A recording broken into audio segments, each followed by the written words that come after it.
धन जीवन के निर्वाह के लिए होता है। यदि जीवन का निर्माण करना हो तो धर्म की आवश्यकता होती है।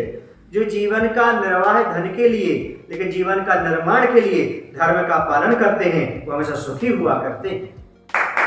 ऐसी एक कहानी है भारत देश के अंतर्गत राजस्थान प्रांत में एक धनवान व्यक्ति रहता था जिसका नाम था धनसुख। वह सेठ धन में ही सुख मानता था, हमेशा सुखी बना रहता था। वह समझता था कि जीवन के निर्वाह और निर्माण के लिए धन ही परम आवश्यक होता है। उसकी बहुत बड़ी कोठी थी। सबसे नीचे कोठी में एक कुम्हार रहता था जिनका नाम मनसुख था। वह घड़ा बनाया करता था और हमेशा भगवान की भक्ति किया करता था। उसे भगवान पर बड़ा विश्वास था। वह भगवान की भक्ति करते हुए मस्त रहता था, घड़े बनाता था, जितनी मजदूरी मिलती थी परिश्रम का भोजन करता था। और संध्या काल में, प्रातः काल जब वह घर में रहता था तब भगवान के भजन गाया करता था।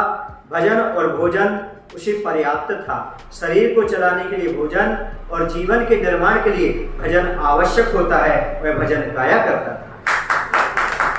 और ऐसा हुआ, एक दिन अचानक सेठ जी बीमार पड़ गए। और जब सेठ जी बीमार पड़े तो वैसे वह रोज ध्यान नहीं देते थे, आज घर में ही थे, तो नीचे कोठी से आवाज आ रही थी उसी कुम्हार की, मनसुख की, भजन गाने की। उसे बहुत अच्छा लगा, जो है भजन से प्रभावित हुआ और सेठ ने उस कुम्हार को बुलाया और उसे 51 रुपये पुरस्कार में दिए। देखो बंधुओं, भगवान की भक्ति करने से जब जो कुछ मिलेगा मिलेगा, वर्तमान में ही सम्मान की प्राप्ति हो जाती है। तो भगवान की भक्ति करते हैं, उनका यश भी इस लोक में फैलता है और परभव में भी उनको सुख शांति की प्राप्ति होती है।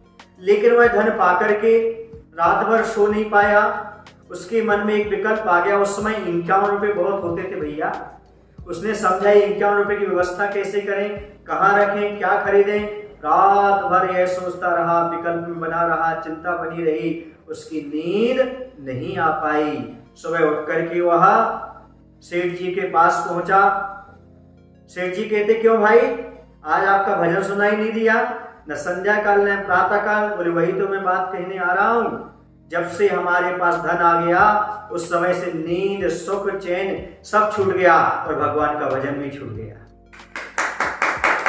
मैं आपसे कहना चाहता हूं, ये जो हमारे पैसे आपने हमें दिए हैं ये आप वापस ले लीजिएगा। क्यों?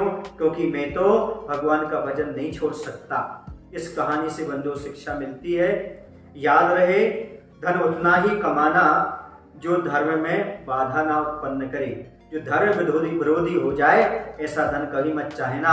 और जो धर्म का पालन करते हुए धन कमाते हैं वो जीवन में हमेशा सुखी रहते हैं। बड़े महावीर भगवान की जय। आचार्य विद्यासागर जी महाराज।